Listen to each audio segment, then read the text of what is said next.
সব টোল প্লাজায় একটা ইন্টিগ্রেটেড ট্যাগের আলোচনা হচ্ছে এবং সেটা খুব দ্রুত হয়ে যাবে এটা আশা করা যায়।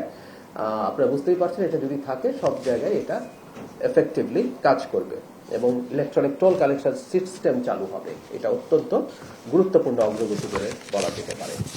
রেলপথ মন্ত্রণালয় মাননীয় মন্ত্রী বৃক্ষরোপণ কর্মসূচি উদ্বোধন করেছেন।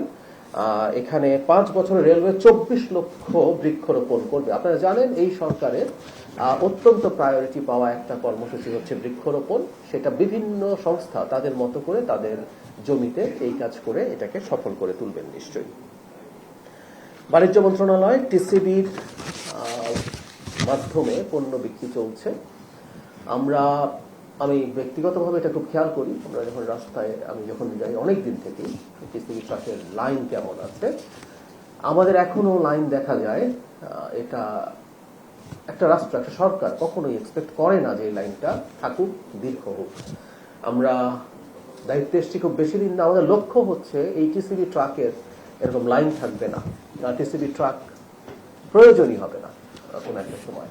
আমরা সেটাও দেখতে চাই, কারণ জনগণের কাছে আমরা এমনভাবে পৌঁছে দিতে চাইব যাতে তার জন্য এই ধরনের কষ্টকর কোনো পথে যেতে না হয়। স্থানীয় সরকার পল্লী উন্নয়ন সমবায় মন্ত্রণালয় বিভিন্ন ধর্মীয় সামাজিক প্রতিষ্ঠানে বরাদ্দপত্র হস্তান্তর করা হয়েছে। বিরোধী দলীয় 65 জন সংসদ সদস্যের অনুকূলে জনপ্রতি 30 লাখ টাকা করে বিশেষ বরাদ্দ দেওয়া হয়েছে। ভূমি মন্ত্রণালয় বিভিন্ন ক্ষেত্রে অনিয়মের জন্য ভূমি মন্ত্রণালয়ের রেকর্ড 2 কর্মচারীর বিরুদ্ধে ব্যবস্থা নেওয়া হয়েছে। মৎস্য প্রাণী সম্পদ মন্ত্রণালয় বাংলাদেশে প্রথমবারের মতো নাইজেরিয়ায় 10,440টি প্যারেন্ট হ্যাচিং এগস রপ্তানি করেছে। এর চালানের মূল্য $18,729 মার্কিন। এই মুহূর্তে চালান যতটুকুই হোক না কেন, হ্যাচিং এগস আপনারা বুঝতেই পারছেন এটা এই ডিম থেকে বাচ্চা হবে। বাংলাদেশে এই প্রথমবারের মতো বাংলাদেশের পোলট্রির তার জায়গা থেকে যথেষ্ট সম্ভাবনা একটা খাত, অনেক কর্মসংস্থান তৈরি করেছে। এখন যদি এটা এভাবে আমরা রপ্তানি করতে পারি, এটা খুবই গুরুত্বপূর্ণ একটা পদক্ষেপ হবে। প্রতিমন্ত্রী সুলতান সালাউদ্দিন টুকু বলছেন যে এই খাতকে আমরা রপ্তানির মুখী করে তোলার জন্য চেষ্টা করছি। সুতরাং এটা একটা খুব গুরুত্বপূর্ণ মাইলস্টোন পদক্ষেপ বলে আমরা মনে করি। এটা খুবই গুরুত্বপূর্ণ পদক্ষেপ। শ্রম কর্মসংস্থান মন্ত্রণালয় মৃত্যুজনিত সহায়তা এই মন্ত্রণালয়ের পক্ষ থেকে করা হয় 645 জনকে 12,78,50,000 টাকা চিকিৎসা সহায়তা হিসাবে 7,300 জন, মানে ওটা হলো মৃত্যুজনিত সহায়তা হিসাবে 645 জনকে দেওয়া হয়েছে 12,78,50,000 টাকা।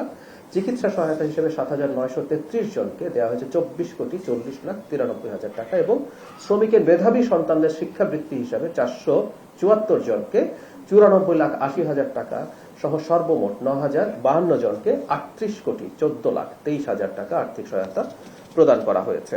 আর এই মন্ত্রণালয়ের রুটিন কর্মসূচির জন্য হিসাবে যেটা হয়, বিভিন্ন শিল্প কলকারখানা পরিদর্শন চলছে এবং যেখানে যেখানে অনিয়ম পাওয়া গেছে সেখানে ব্যবস্থা নেওয়া হচ্ছে।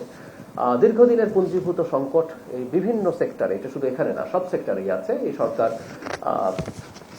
খুব দ্রুত চেষ্টা করছে এগুলোকে যতটা সম্ভব নিয়মের মধ্যে আনা যায়।